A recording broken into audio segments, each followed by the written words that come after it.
Thank you. I'm very pleased to be here today.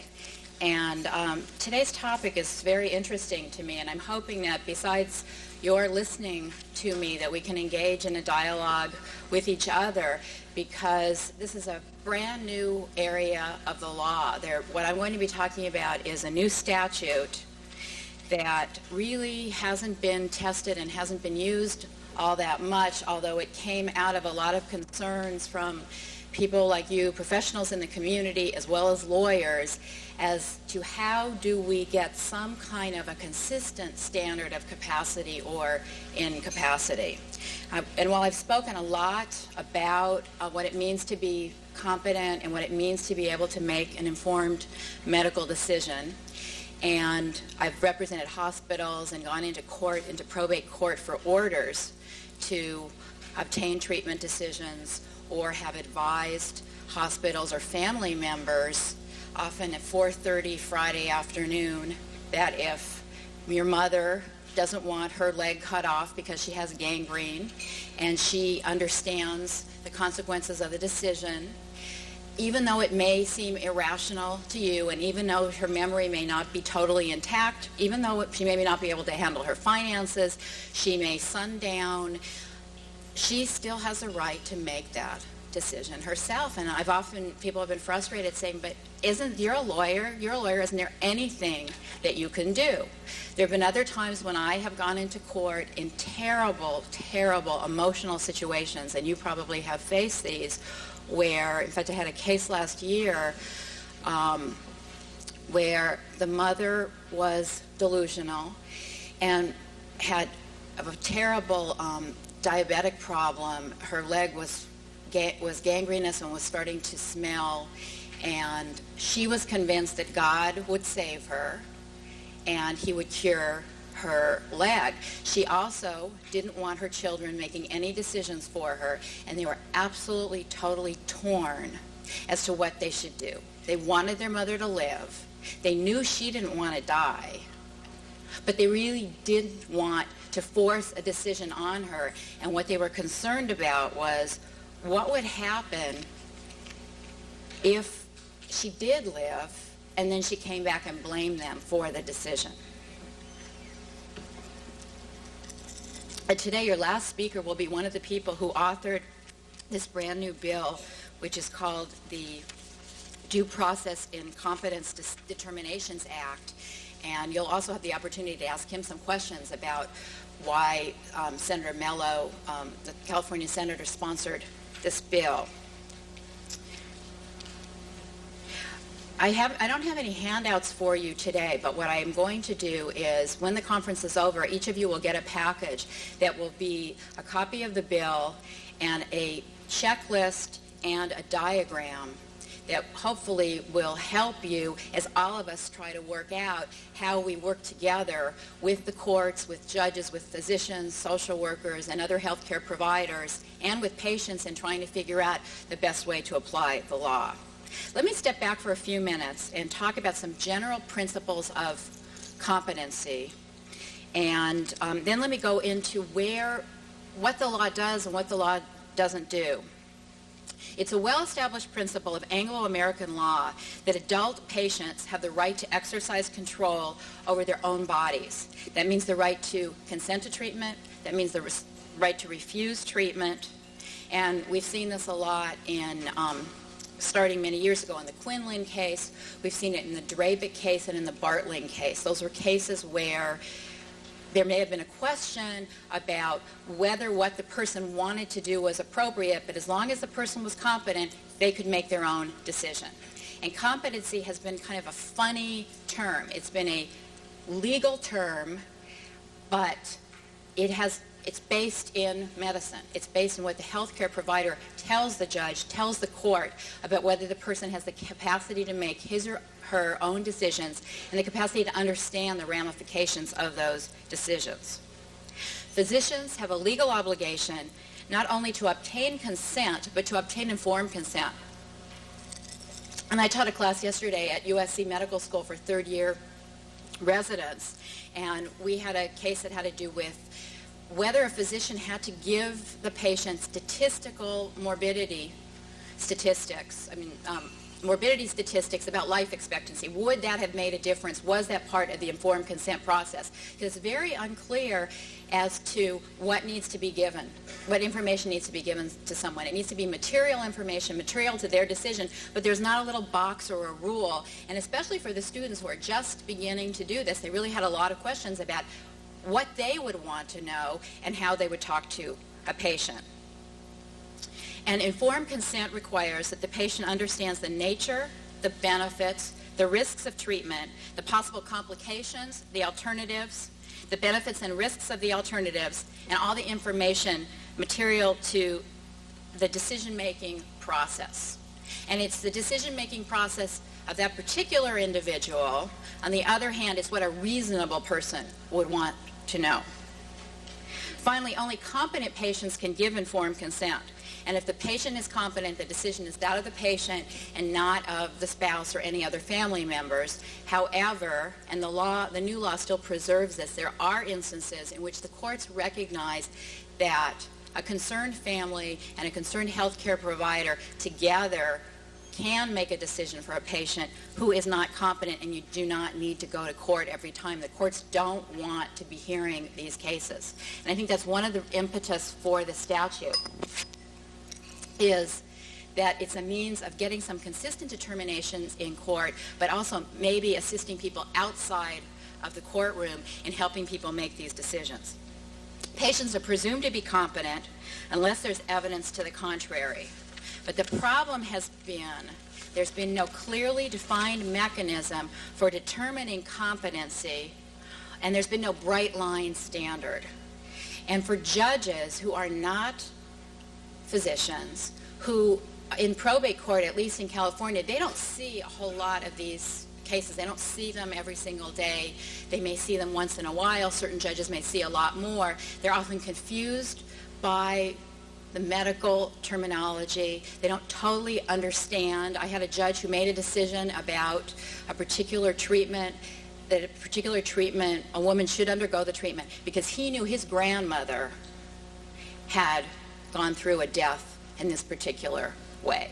And even though I was representing my client and I wanted to assist the hospital and the family in obtaining the order, it concerned me a little bit, is this the way we're supposed to be making decisions? We all use our own values, but perhaps we need a more consistent standard. Now, the new law is a very interesting law. The new law first states that a person may have mental or a physical disorder and may still be capable of contracting, entering a will, making any different kinds of decisions about voting, about marrying, and making medical decisions. And I think the most important thing about the new law is it brings together all these different standards.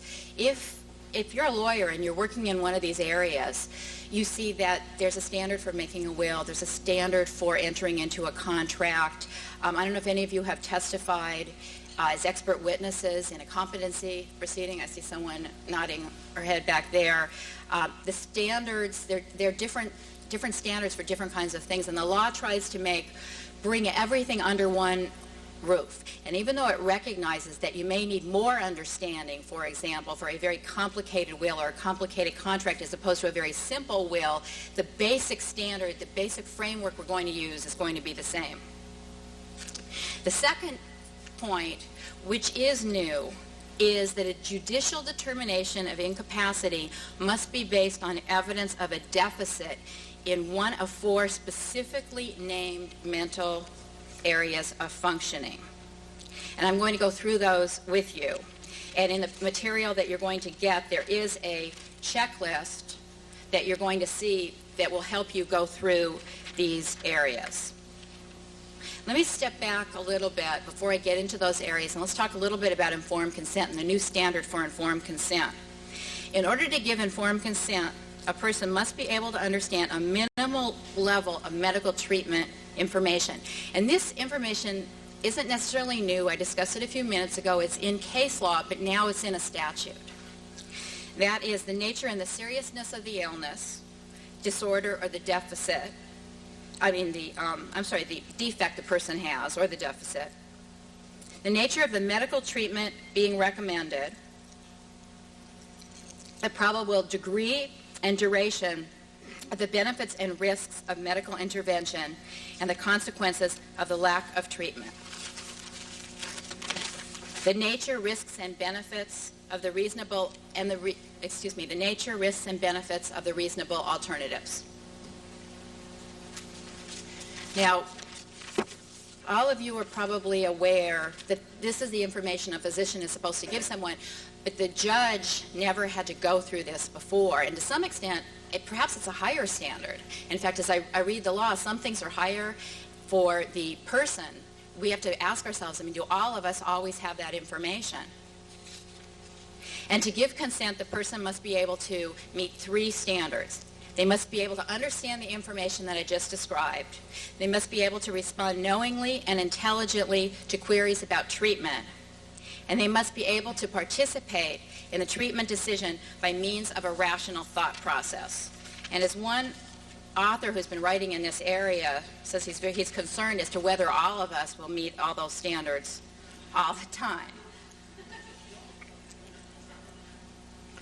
So let's get back to the law. That's for medical decision making. Let's get back to the law and what it does. The law splits capacity into 2 areas. One is mental function deficit, and the second area is what they call a minimum data set. And this minimum data set is the information basically that I just described, and I'll repeat it again. You need to have that information. You need to be able to comprehend that information. So there's a 2-part standard for judicial determination: the mental function test and the minimum data set. With regard to the data set, they need to not only understand, but they need to be able to appreciate the consequences of the act or the decision to which they're going to be asked to make. And the word appreciate, I know you all have thoughts about lawyers and the issues that we engage in, but the word appreciate has been a subject of much debate as to what that means, and whether that would be a means of declaring someone incompetent and taking someone's civil liberties away. We're talking about some very important issues in terms of civil liberties here, because someone couldn't, quote, appreciate the nature and the consequences of that to which they're asked to consent. And the discussions of appreciate, and you'll see in the material that I send you, there's some footnotes. It talks about, it's more than the concept of basic understanding. It's the ability to apply and to have some emotional understanding of that to which you're asked to consent. So that it's how the decision affects you and what the consequences are for you.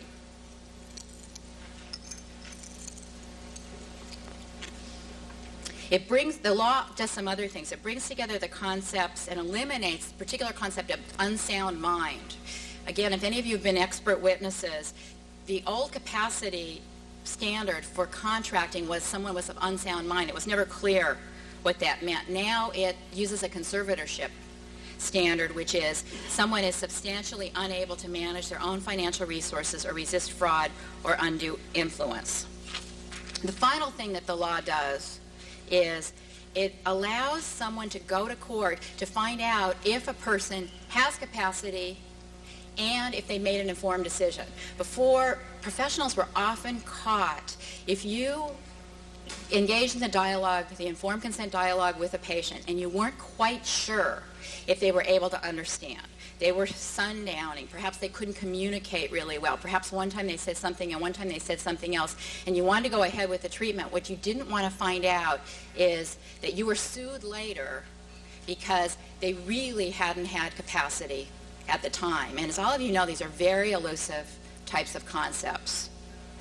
So now the probate code provision, I don't know, are any of you familiar with probate code provision 3200?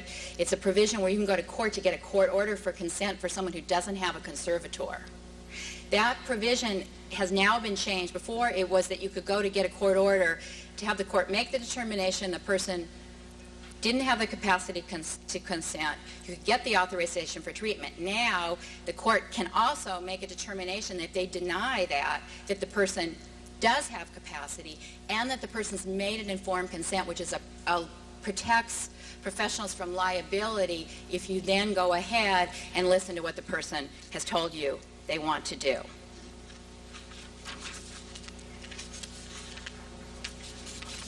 Okay, let's go into the specifics of these mental deficits, because I think this is the key to the law, and I think this is going to be one of the more difficult kinds of things that you're going to be dealing with. What the law says is if a court determines someone lacks capacity to do a particular act, like to vote, marry, contract, make medical decisions, the evidence of lack of capacity must be supported by evidence of a deficit in one or more of the following mental functions.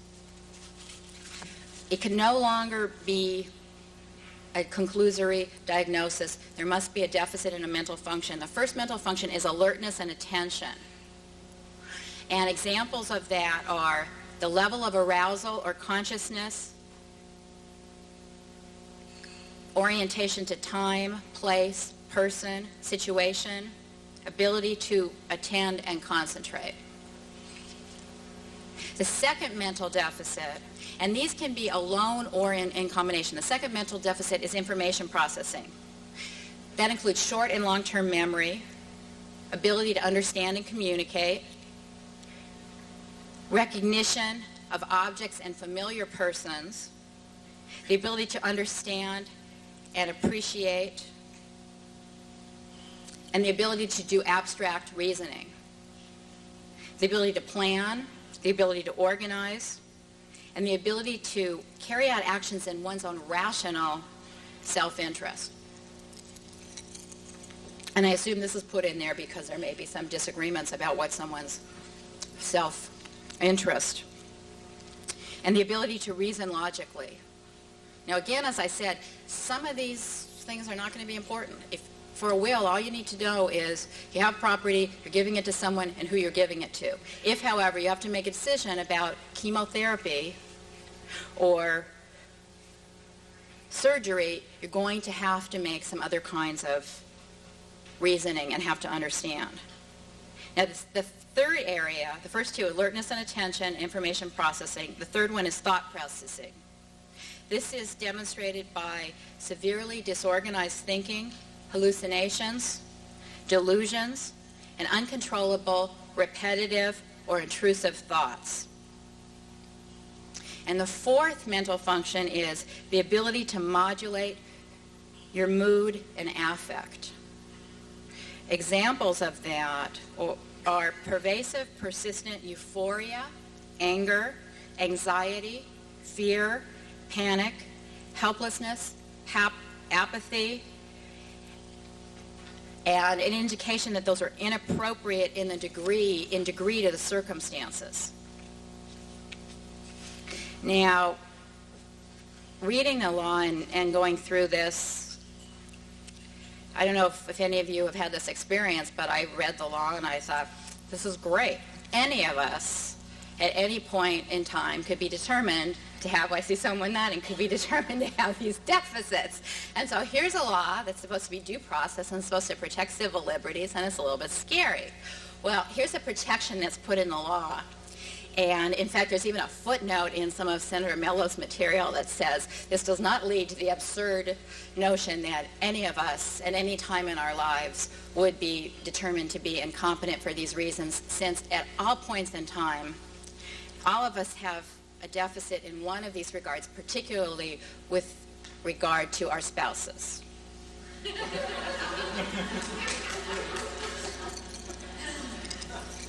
So, what's the protection?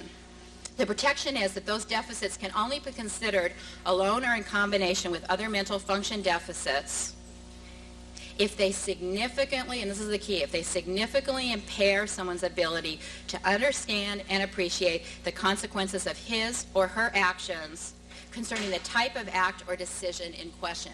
I know this sounds very rote, it sounds very formalistic, but hopefully when I finish talking we can start figuring out how this applies to some different factual situations. And in fact, I even have some cases and maybe we can talk about them. Now, the court can take into consideration the frequency, the severity, and the duration of the impairment in determining the deficit. And the law doesn't say you have to or you should find an incapacity because you find a deficit. But if there is a question about incapacity, then this is the standard that you need to look at to make the determination. And again, a mere diagnosis of a mental or a physical disorder itself is not sufficient to make a determination that someone doesn't have the capacity to make a decision, needs a conservatorship, or can't vote or can't marry.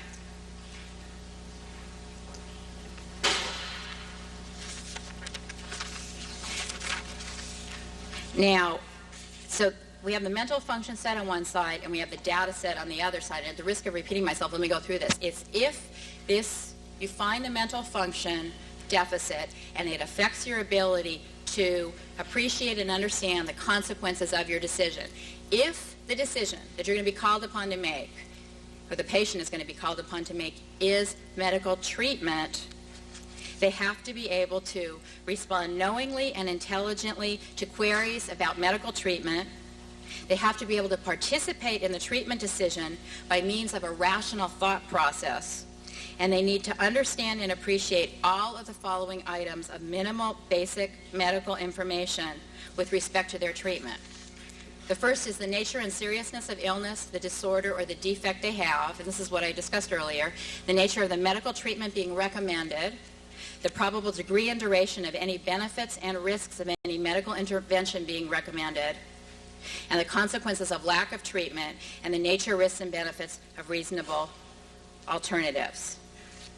Now, what does the law do? I mean, what the law also says is you have to have a mental function deficit, but it also says you can consider a severe mood disorder, which may impair someone's ability to evaluate the consequences of their act.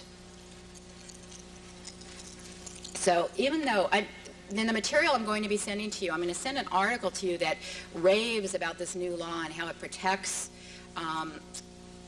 everyone, and I don't know that we're all going to agree that the new law is all that easy to use and all that easy to interpret, because it sets a relatively high standards both for the patient but also for the judge to be able to make a finding that the person is incapacitated. So there may still be some gray areas that are going to be difficult for you as healthcare professionals, particularly in dealing with Alzheimer's and dementia.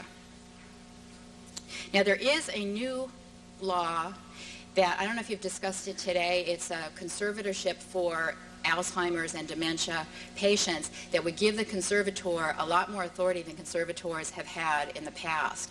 It would allow the conservator to consent to a lockup facility or locked psychiatric unit, to consent to medical and psychiatric treatment, and to consent to psychotropic drugs. And so we're going to have to see also how that plays into these decisions about whether someone is incapacitated or not. And then the judge, in making the decision, has to do both. Has to find the mental deficit, has to find that the data set, has been given, the thinking is impaired, and that there's a link between the two, the mental function or deficit and the ability to understand and appreciate that.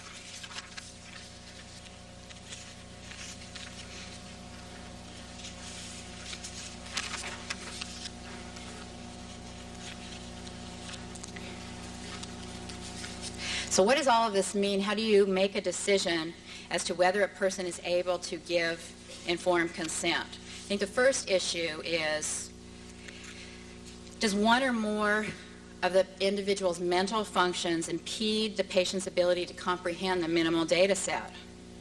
Can they participate in the treatment decision by a rational thought process? Can they respond knowingly and intelligently to queries about their treatment?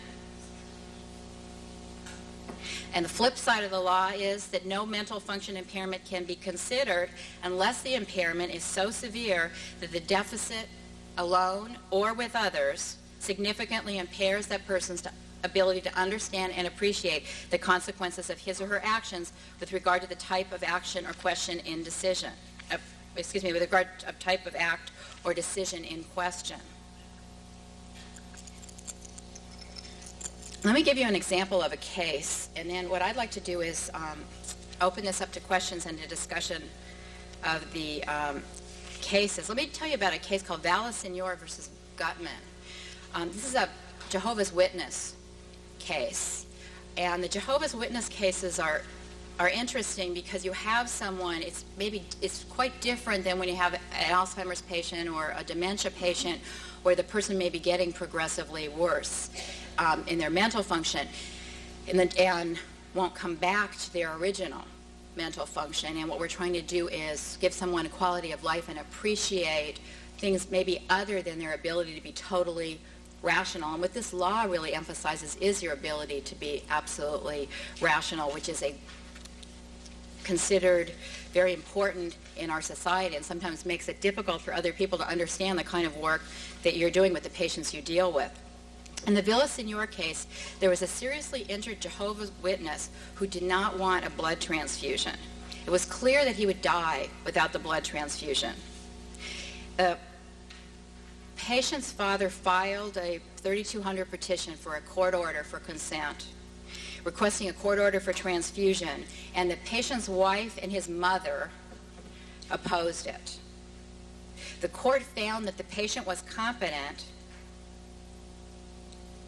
and denied the petition for the court order. But the court also found that the patient had consented to have the transfusions. So what did the physician do? The physician went in, gave the patient blood, and the patient recovered. And this case is unique because there have been very few cases where Jehovah's Witnesses have then sued their providers. In this case, the Jehovah's Witness did sue the hospital and the physician. And he sued them, claiming that he wasn't competent, and they made a mistake. So you can imagine the dilemma that the court was in and the provider was in. And as all of you know, I mean, these are very difficult, very emotional cases. Well, the case went up to the Court of Appeals, and the Court of Appeals held that the court had exceeded its jurisdiction. Once it decided that he had capacity, they shouldn't decide whether or not he had consented, and that by deciding that, they'd exceeded their jurisdiction, so it left another open dilemma, and it left the ability for the patient to relitigate and reopen the case. And one of the reasons that the CMA has been so interested in having a change in the law that I spoke about in the 3200 petition is because while they recognize that a competent patient should be able to make his or her decision, often, and I'm sure this is something you experience, capacity and the actual fact of consent are uncertain. They often get intertwined. And this is the reason that we need the law like I'm talking about today is it used to be that if someone made a decision, like at 49 years old, a woman with 4 children could have her breast removed and you could assure her her cancer would go away, and she chose not to do that. Well, what was the answer? She was incompetent. For other reasons, your decision-making capacity can be undermined by your disease, by your pain medications, by pain itself. People may fluctuate in and out. They sundown. Different times of the day they're okay, other times they're not. This is what happened in the Bartling case. Did he want to be taken off life support? Did he not want to be taken off life support? Do you listen to the patient when they're saying the no? Or do you listen to the patient when they're saying yes? So the law has now been changed so that the court can make a decision to allow professionals to feel a little more comfortable with their decisions. On the other hand, as a lawyer, I would tell you, these are tough cases for a judge to make, and I would feel far more comfortable, and I advise my clients much more, if you can work it out as a member of the treatment team, to explain to the patient what is going on, even if if the family agrees, if there's not a disagreement, if you respect the patient's wishes, it's a much better situation than going to court. Going to court is expensive and it's time-consuming.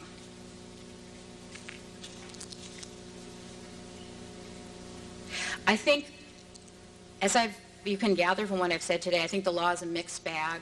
I think that in all of mental health, especially in managed care, we're going much more towards let's get some consistent answers, let's use tests, let's get rational approaches, let's be objective, let's use measurable tests, whether it's structured interviews or tests that are scorable, and I'm not sure whether we're really going to be able to achieve that. Yes, this kind of a law, this kind of a little box in decision-making will be a step forward. It will help people, will give us a roadmap. As someone used a plumbing analogy, you figure out if someone's pipes are clogged and if they can understand the minimum data set.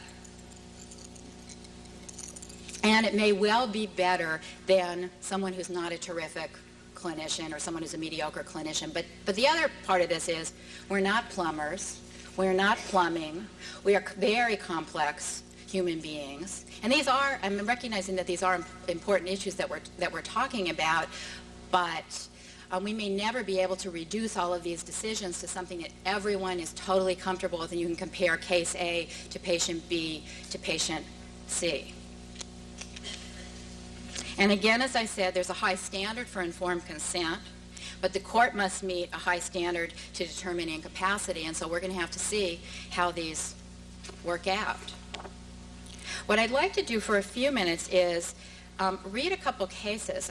First, I want to open to questions, but I'd like to read a couple cases, and let's see any thoughts that you have how this case would come out. Yes?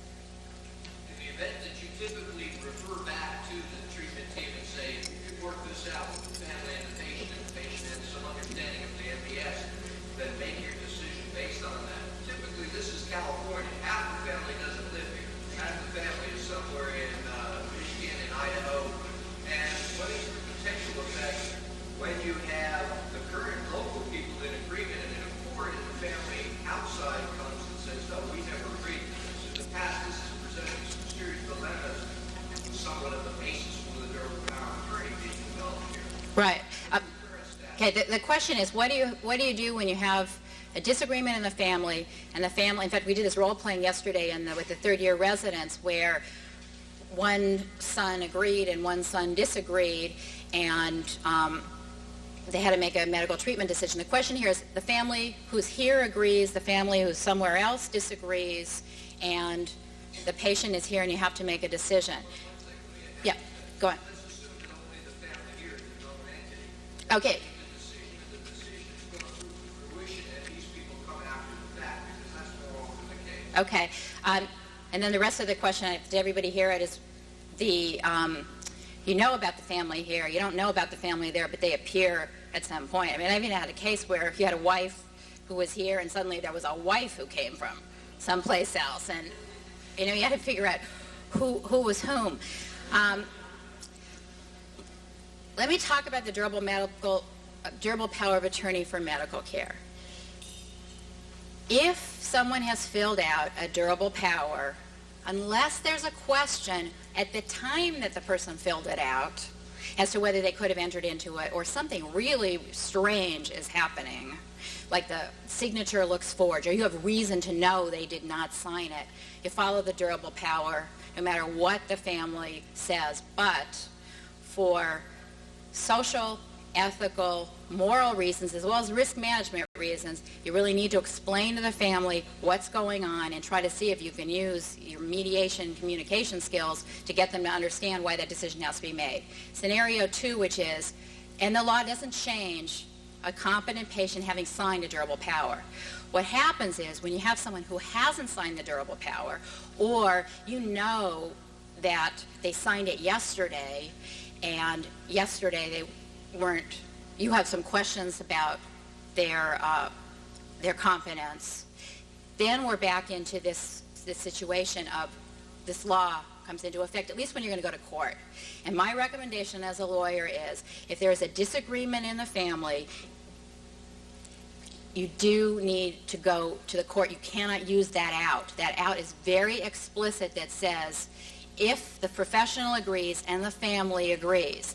And so to take the two parts of your question is you have to make a search to see are there other people and what levels are they. It's not enough to say, oh, great, found someone, that person's here, that person says it's okay.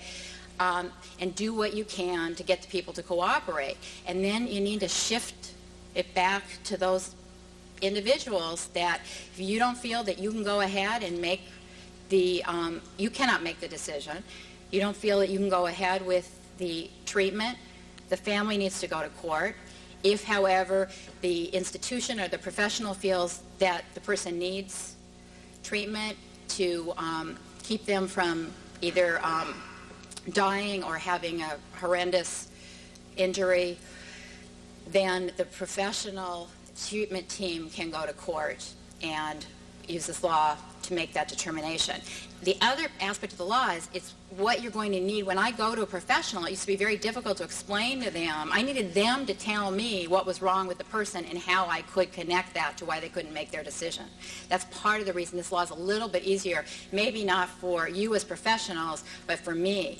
And what I do see is going to happen is that the diagnosis is going to be a little bit different because you're going to try to fit in to see whether it fits into this. Does that answer your question? I guess to a degree. No, that's okay. Why don't you? I mean, Extremely complicated cases typically. uh-huh. Typically, you deal with a treatment team that's dealing with this patient who's got questionable impaired capacity. Right.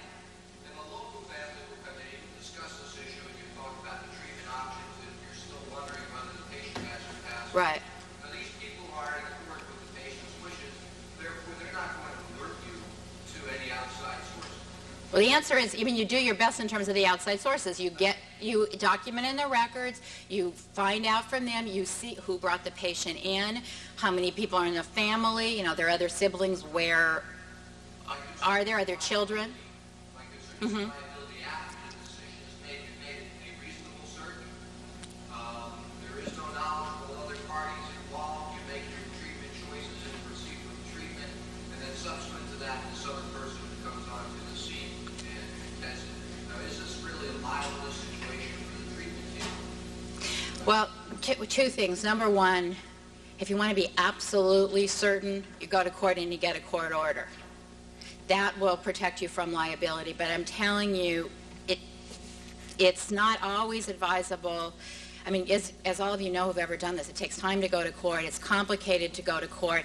You have to go with your best shot. And even though I'm a lawyer, I do not advise people in every instance, make sure you go to court. This is still judgment.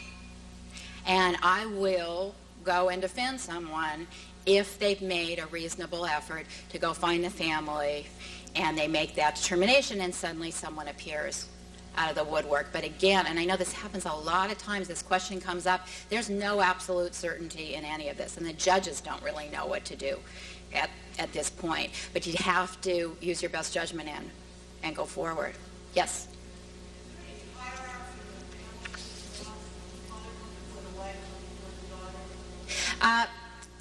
In this area, there isn't the question is there any hierarchy of family? The only information that we have on family, and part of the reason you have this law is it codifies what's in case law. And so for those of us who've been digging through the cases, suddenly, the rules are there all together. There's a case footnote, and I believe it's in the Bartling case, and it doesn't even limit it to family. It just talks about people who are close to familiar with the patient. And so typically you're looking at the spouse, you're looking at children and possibly siblings. But I've even had cases where there's been someone who came to visit every day who doesn't have a legal right to make a decision, but you take the wishes into consideration, because part of this is you have these standards about the best interests of the patient and the wishes of the patient, and how do you make that decision about, that's why you have a durable power of attorney. What would the patient have wanted had the patient been able to say? So the law allows you to work with the family and get the consent from them, but the theory under the case law is you don't really get the consent. You find out it's an artifice. You find out what the patient would have wanted and what's in their best interest, and together you can make that decision. Yes?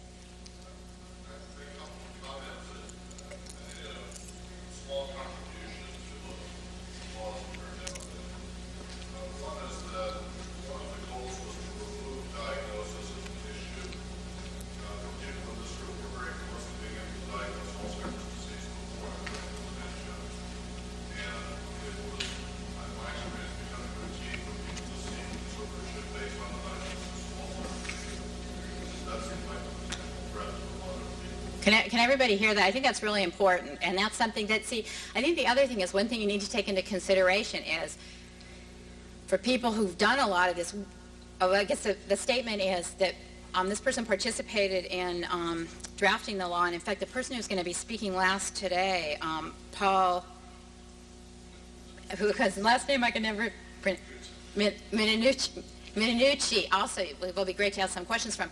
But as we're getting closer to diagnosing Alzheimer's disease, what you don't want people to be able to say because someone has a diagnosis of a dementia, hallucination, or Alzheimer's, or a particular organic inability to function, it has a name, does that mean they're incompetent? And one of the purposes of the law was to take away the ability to say because you have that diagnosis, you are incompetent. I think that's a really good point because a lot of times I get something back and it gives me every diagnosis of a mental disorder. I'm saying, well, so do they know what they're being asked to consent? Can they understand? You let them in yesterday. You gave them a blood test. You did something to them. How come they could consent yesterday when you weren't asking yourself, and today you're not going to let them consent because it's a more complicated procedure, but yesterday you didn't really think about it. Yes, do you have other comments?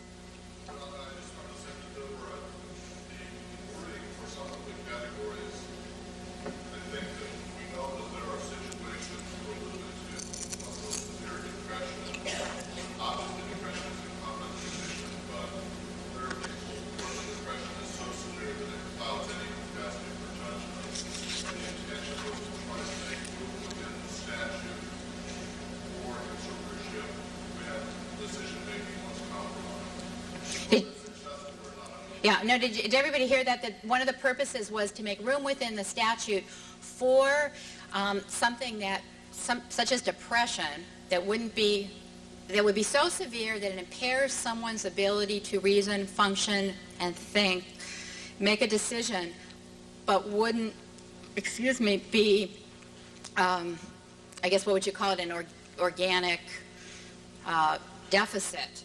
The other thing is, there's one thing that the conservative, and this is a good point, that the conservatorship, the change in the statute does, which is a court can make a determination that you are, even though you were under conservatorship, you've recovered your ability to reason, your ability to think, and you can now make your own decisions. And before, it was pretty scary. I mean, once you were under a conservatorship, how did you get that ability back?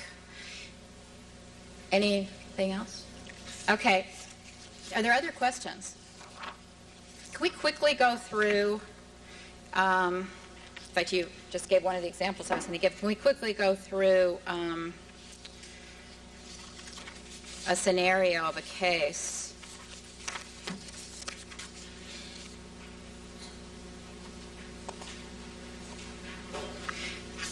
Hold on.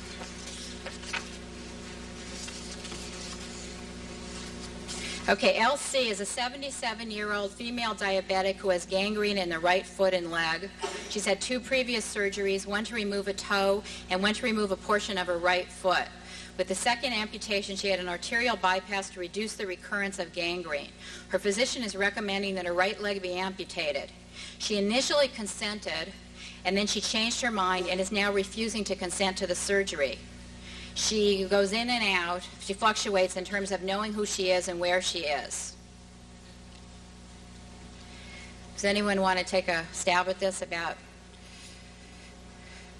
the hospital has just called me up, and I'm the lawyer, and I need your help, and has said, we absolutely have to do this surgery, and it's already too late, and you better go get a court order. Yes? Okay, does somebody want to be the psych referral, and how would this, how do you think this case would come out under the law that we've been talking about? Because I'll tell you, when I give talks like this to organizations, in fact, the last time I did it to a group of the Alzheimer's treatment centers, the psychiatrist said, listen, we're the bottom line. This is where it stops. You have to tell us what we need to do. How about... Any thoughts? How about the person front row? Okay. Well, let's just go back to you. As a psych referral, what would you do as the psychiatrist?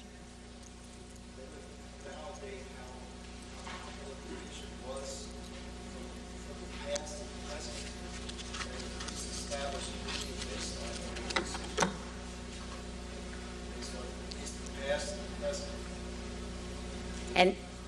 Go ahead. Then they can say, okay, the patient is or is not Okay. competent to make a decision based on those factors. Right, but in using the statement was you look at the past and the present in terms of how the patient is, but getting back to the law, and this is why it's going to be important to go through the analysis of the law. You need to find the deficit in the mental function. You need to be able to spell out what that is, and then you need to find how it impacts, or the fact that it does impact on the ability to comprehend the minimum data set. Any other questions, comments? I don't mean to be totally negative. I think that it's terrific that we're moving in a new way, and I think together we're going to do the best that we can in a very, very difficult area of the law as we're making new breakthroughs with regard to Alzheimer's disease. Thank you.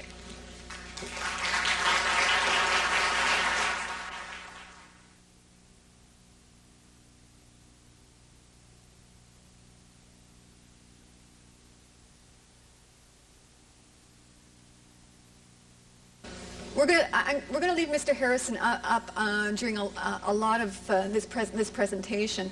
And there, that's not too bad. Okay. We may get a chance to sort of talk about Mr. Harrison's situation, but maybe just to serve as a way of thinking about reporting obligations. Last fall, I met Donna Benton for the very first time at the Gerontological Society of America. And it was at a presentation that I was doing around ethical dilemmas within, around abuse and neglect.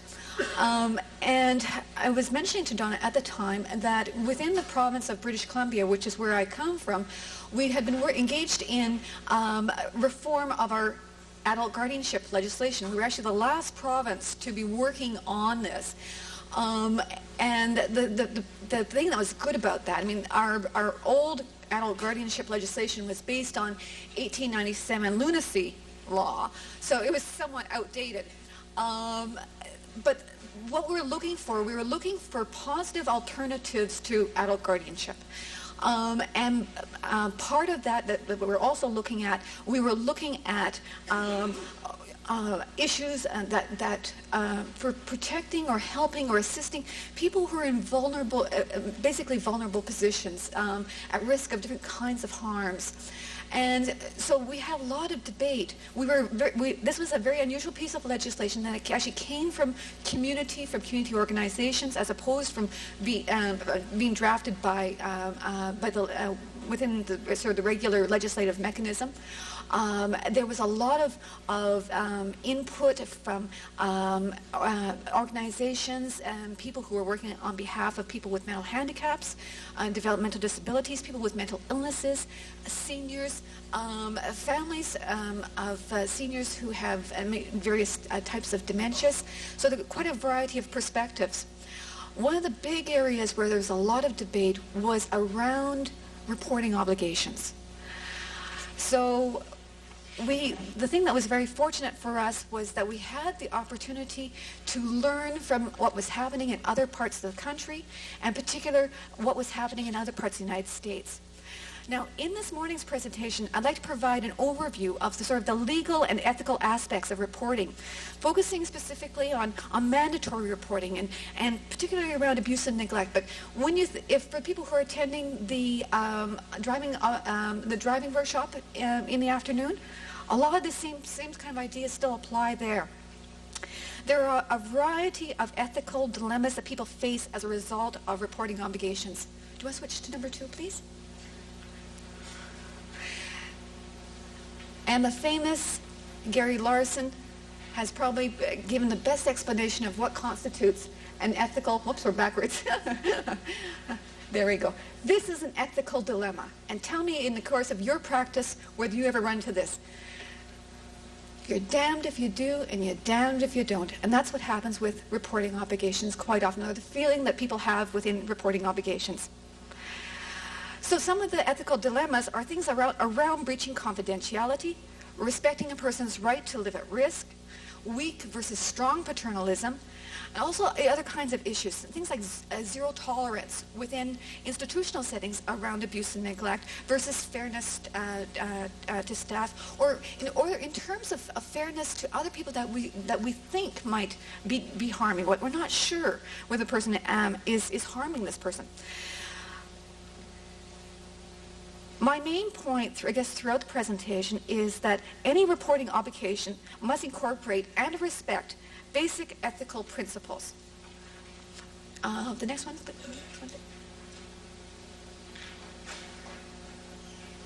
Basically, what we're talking about here, we're talking in terms of social justice. We're talking in terms of fidelity, respecting autonomy, non-maleficence, and beneficence. And reporting obligations create basically a very precarious balance around that. Do you want, yeah, the next one as well, please.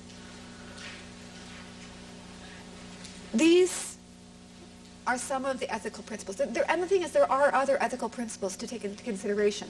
In terms of justice, that we should be fair, that we should treat people who are equals in the same way.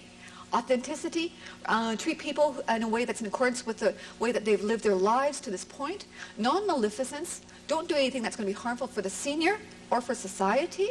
Beneficence, preventing harm, removing harm, promoting good and well-being. Autonomy, honoring the client's preferences, or if there's somebody who has the authority to speak on that person's behalf, value those preferences as expressed by that person. And the principle of connectedness, that says we should respect each other not only as individuals, so in other words, not only the principle of autonomy, but also as a community of people who are to some extent responsible for the welfare of each other. So anyhow, for reporting obligations, they need to meet standards of fairness to the individual, to the person who's doing the reporting, and also to the person who is seen as sort of the person doing the harm or suspected of doing the harm. Reporting obligations are generally seen as a first step to providing help and assistance to vulnerable people or to protecting the general public.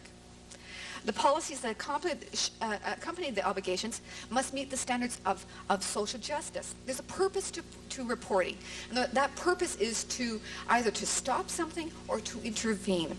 So part of that principle of social justice is that there must be adequate resources to provide the kind of help the person needs. Otherwise, we've got an unjustifiable intrusion into the person's life. So at every step of the way, whether you're talking about drafting a law or revising a law, if you're talking about implementing it through regulations or through protocols, or interpreting it in everyday practice, we need to consider the basic ethical principles. Can we go back to Mr. Harrison, please? We're going to just leave Mr. Harrison up there for a while. Okay, so what are reporting obligations? Well, they come in many different packages.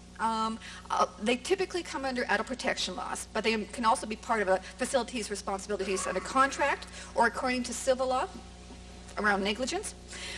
In 1990, there was a subcommittee report brought out from Washington, D.C., called A Decade of Shame and Inaction. According to that report, there's 43 states, including the District of Columbia, that had enacted statutes or adult protective services laws that provide for mandatory reporting around elder abuse.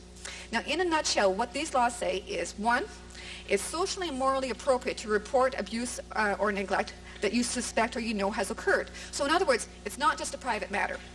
Two, that specific people have a legal duty to report abuse or neglect of certain vulnerable groups. And three, that the state has an obligation to act or to investigate, basically to do something. The second component is that certain people are required to report when either the victim tells you that something like this has happened, when you observe the incident yourself directly, or when there's sort of injury or condition that reasonably leads you to conclude that abuse has occurred. Now, there's considerable variety across the country as to who's required to report. So in California, the mandated reporters are elder or dependent care custodians, healthcare practitioners, employees of county protective services, makes sense, and the police. Across the country, the mandated reporters are a very, very diverse group. They can include ambulance attendants, psychologists, home service providers, they can, Christian Science practitioners. So I guess the question is, on what basis are we selecting particular individuals or particular groups of individuals to be the mandated reporters? Is it that they have special knowledge around abuse and neglect? Is it that they are individuals who are in contact with, again, these quote, vulnerable populations? What is the basis on which we're identifying? Because one of the big problems that we've found around reporting obligations, whether we're talking about voluntary reporting or whether we're talking about mandatory reporting, is that some people are a lot better at identifying it and a lot more willing to do something than others. Physicians have although physicians are typically on the list of mandated reporters, they have quite often a lot of difficulty being able to identify abuse or neglect. So we've got a bit of an incongruous situation there. The laws typically provide protections for the people reporting. So these include things like immunity from lawsuit. So that could be from defamation or libel or acting beyond your legal authority, or it could be protection from criminal negligence. So basically where a person might be held accountable for failing to act. The laws also provide anonymity once you reported, and protection from reprisals in the workplace. So if you're talking about you're working within a facility and you make a report, your administration can't come back at you and put you in another job, another position because you fulfilled your obligation to report. The population is covered by the reporting laws considers quite a bit from state to state. Some require reporting of harm of any adult who's over the age of 18 who's either impaired or incapacitated or some otherwise sort of disabled. Other statutes refer only to the elderly, and there's been considerable concern that focusing mandatory reporting on the elderly is ageist and paternalistic, especially if there's compulsory interventions on the senior. And at first glance, it certainly seems to treat older adults as if they were not capable of reporting of dealing with abuse or neglect or other harms on their own. Under a reporting obligation, people are required to report specific kinds of harms. Sometimes the harms vary very much from state to state, and all the states with adult protection services include physical abuse as what you're required to report. Some will distinguish between willful infliction of physical abuse and negligent infliction or failure to prevent the physical abuse. Some states cover psychological abuse. Many don't. In California, the mandated reporters have an obligation to report physical abuse. And now people are encouraged, including the general public, to report other forms of abuse, but they're not mandated to. The focus on physical abuse is significant. We know, for example, like physical abuse, particularly frail individuals, can result in a serious cognitive impairment, physical impairment, or even death. So in the schema, we've got physical abuse basically sitting at the pinnacle of a hierarchy of harms. And obviously, if people's lives aren't protected, there won't be any need to enforce their other rights. They'll be dead and they won't need them. Physical abuse was probably also seen as the easiest harm for people to identify. You see the bruises, you see the broken bones, you see the black eye. And that's particularly the case if the symptoms don't seem to match the explanation that the people are giving you in the first place. However, we're gradually learning that it is more complex than that. We know from practice that sometimes the signs of harm and the signs of aging can sometimes mimic each other, or can basically hide the other. And there's a lot of other things that can jeopardize physical well-being, including things like self-neglect. So the question is, why not include that as part of a reporting obligation? And many states have done exactly that. So although the content of adult protection laws varies from state to state, each system typically has two components. You've got a coordinated provision of services for the adult who's determined to be at risk, and then you've got the potential or the actual power of the state to intervene legally in the person's life. Throughout the states, although mandatory provisions are in place, the resources to support them are not. And states have been very severely challenged in providing money into this, what is considered a relatively new area. In 1990, the Select Committee on Aging in Washington noted that while states spent, on average, $45.03 per child resident for protective services, they only spent $3.80 for protective services for each elderly resident. More recently, there's been a really worrisome trend to redirect money from adult protection over to child protection. So in effect, what we've got is kind of like two deserving groups who are competing with each other for scarce resources. In California, there have been, over the last few years, at least 2 bills to make changes to the elder abuse laws, and not so much around the reporting provisions, but around emergency intervention, stuff like that. Both have been vetoed by the governor, and basically on the basis that they were identified as not a priority, or that there were other priorities that were more important. Orange County last year faced a 12.5% cutback in the number of investigators around abuse and neglect for adults as a result of court bankruptcy. Now, the rationale behind most of these reporting obligations in the states, anyhow, has derived from hearings back in Washington in the early 1980s, where people for the very, very first time were hearing frightening examples of older adults who were being physically abused, neglected, financially exploited, and having fundamental rights violated. And there was a call for federal and state action. The reaction,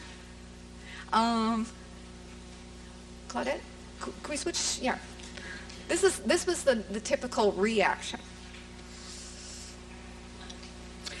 Basically, the Superman syndrome. There's a very, very strong desire to do something, to try and rescue vulnerable people. And a lot of critics have suggested that maybe unlike the Man of Steel, the legislatures did not know their own strength when they started responding in this way. The response was to develop sort of adult protection services and elder abuse laws with mandatory reporting obligations to go with them. Now, on the positive side, the legislation was seen as a positive indication of state and community responsibility for the problem. This was evidence that harms against vulnerable people was not simply a private matter. However, people who critically analyzed the legislative response since 1980 have emphasized that it may very well have actually started to create greater difficulties for those who was intended to serve. So why are there reporting obligations? Can we have Mr. Harrison again? Okay. It's basically a truism. We live in a society where some people are violent. Okay, and to a large extent, at least historically, there's been an expectation that people will resolve or deal with that violence by themselves.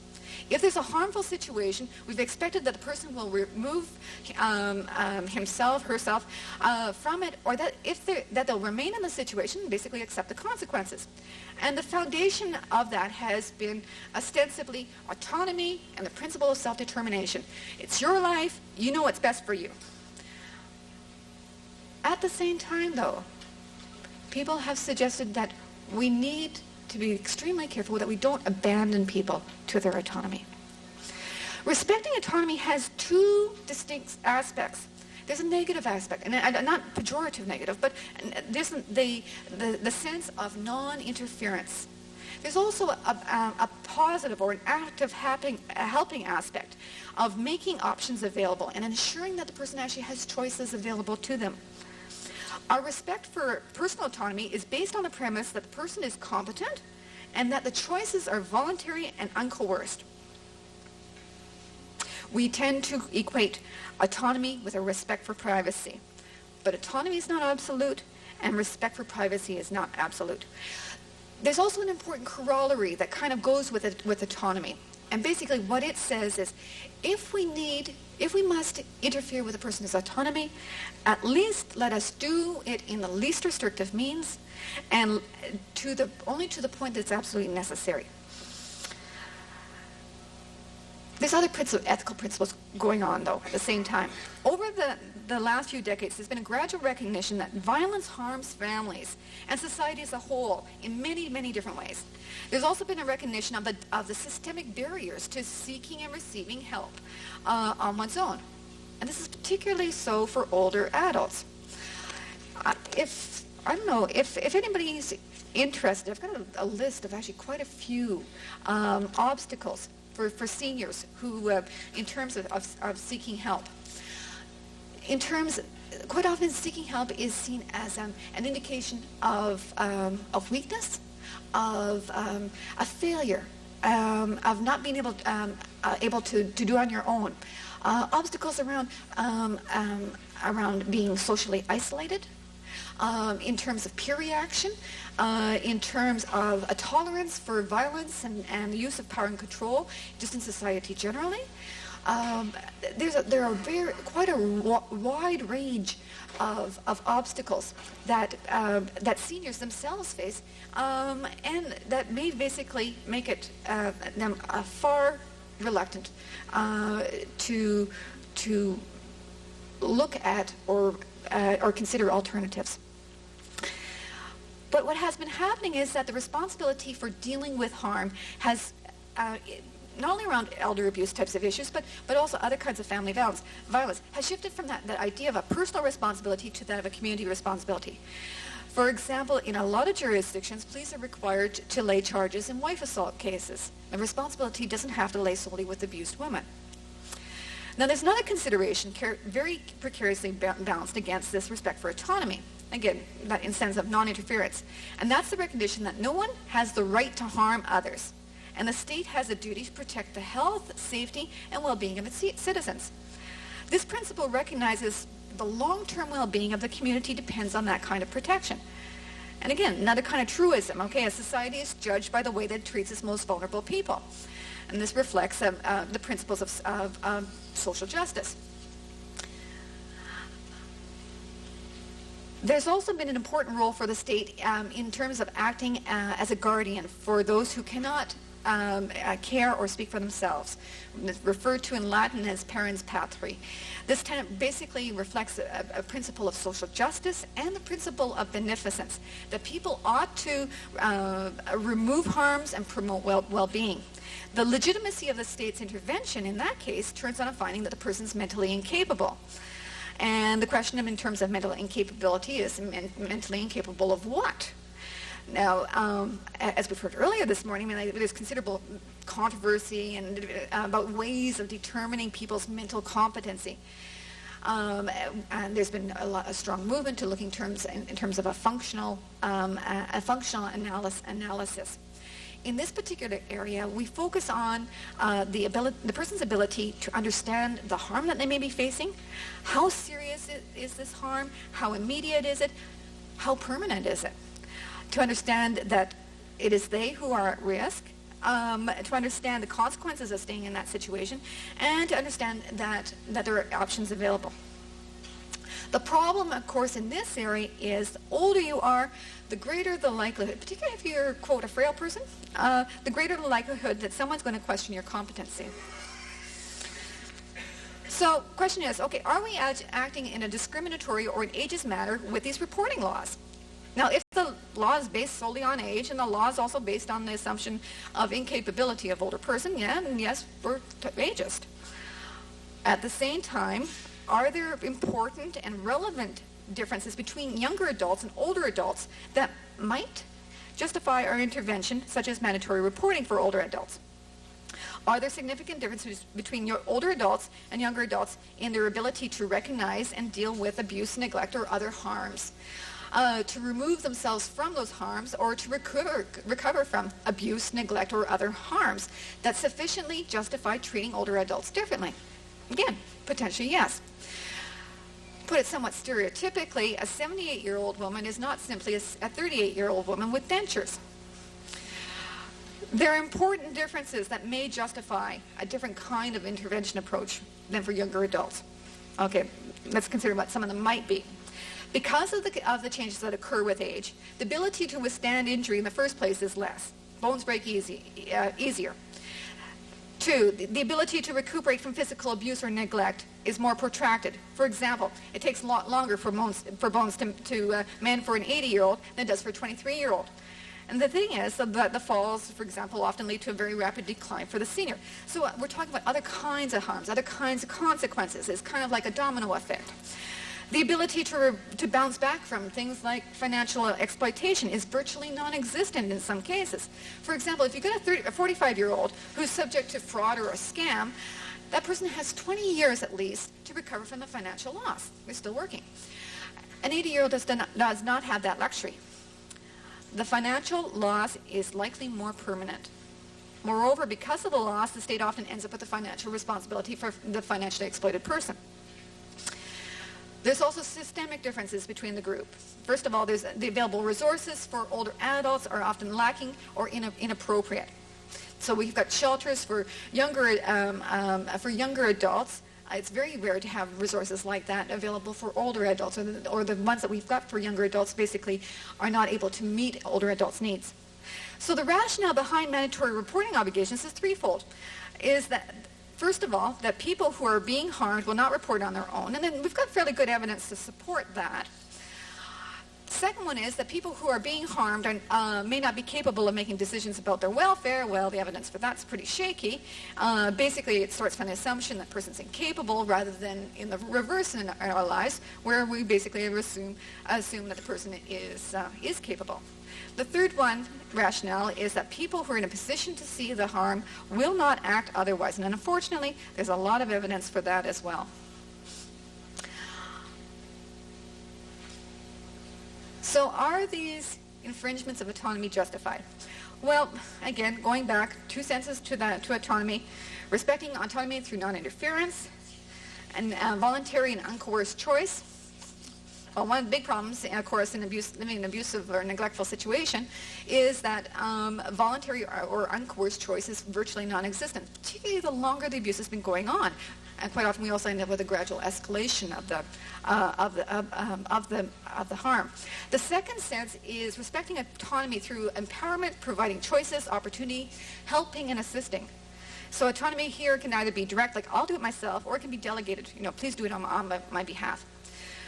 So reporting obligations might be seen as maybe as a first step to ensuring that the person has the choices available. The client has access to information, the information to be able to make free choices. So what are some of the common ethical issues around reporting obligations? There's quite a variety of them. A lot of the time they're very closely tied to respecting autonomy. The first one is client confidentiality. That has to do with personal control over what others people know about my life.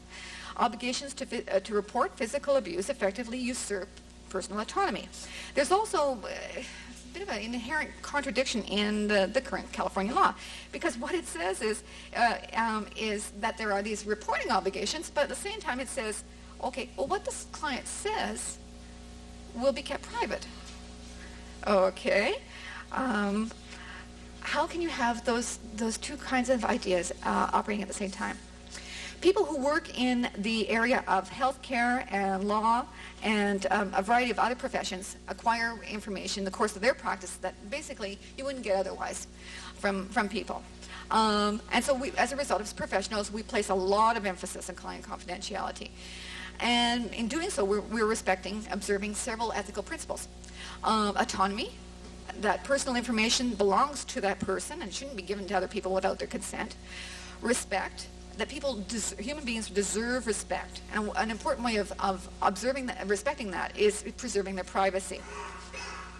Fidelity, very, very important one. The primary basis for a lot of sort of professional types of relationships with people is that the person's turning to you for help and for care, and the basis of that is trust. And in order to receive that help, the person has to reveal personal information to people who are otherwise total strangers. Again, information that they probably wouldn't give out otherwise. So the person needs to have a good reason to trust the other person not to divulge this information. And quite often, in people who are social workers will talk in terms of like a therapeutic alliance, or same with physicians or counselors, in having a good, positive, trusting relationship. Respect for client confidentiality is a tenet of most professional codes of ethics and standards of practice.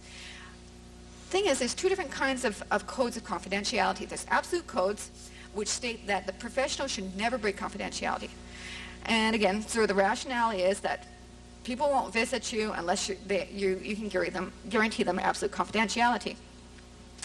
Or if they do visit, they won't tell you anything. So, in other words, for a professional to do the job, they have to be able to offer that. The second one is conditional codes, where confidentiality can sometimes be broken. The rationale is that while breaking a promise or a trust is wrong, it's not an absolute wrong. It has to be weighed against the possible violation of other more important rights than having that right to having a promise kept.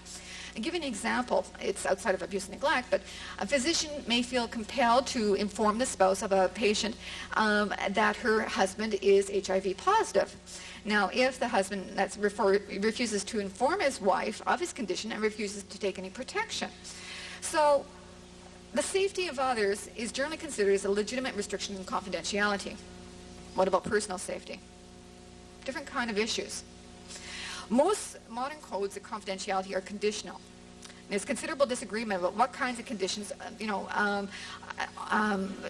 you're allowed to breach this confidentiality. On one end of the spectrum, and this is both from healthcare in Canada, it says that we can only breach confidentiality when the law requires it. That's Canadian Medical Association. Other end of the spectrum says that we can break confidentiality when the law says it, in the interest of others, or the interest of the patient requires it. Canadian Nurses Association.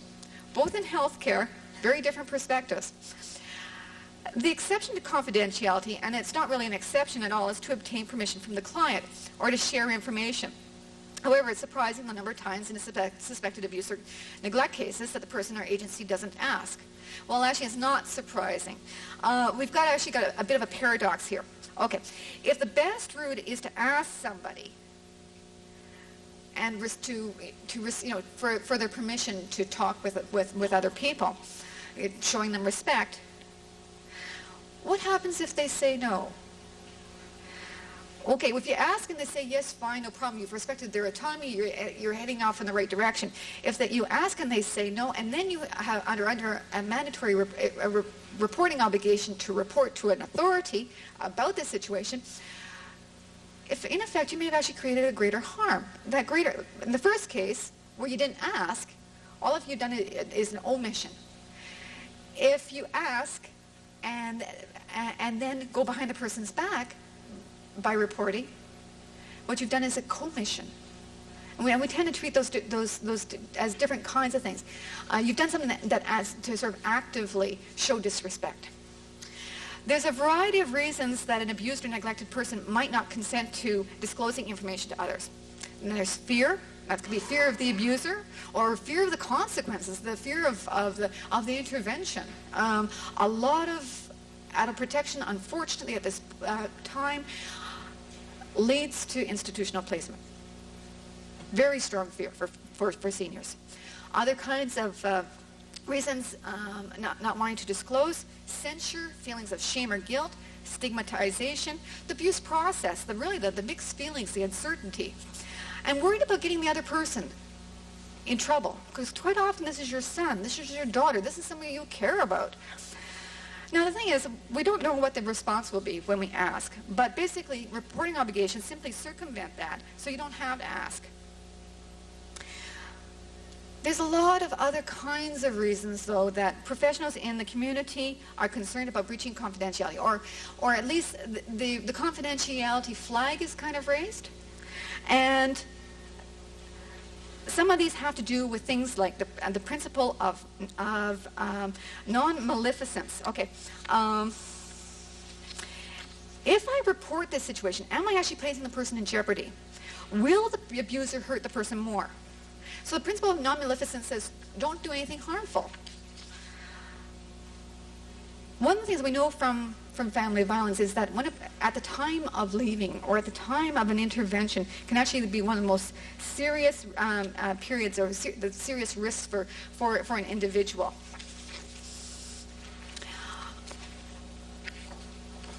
Okay. We also know that there's a very strong tendency for things like for the harms to escalate. We also know at the same time that that physical abuse, other kinds of abuses, do not simply go away magically. The only time that it ever goes away, is when the person dies, and that's not necessarily as a result of the abuse. Other kinds of issues have to do in terms of facing the wrath of the abuser, economic consequences. It's a whole variety of consequences.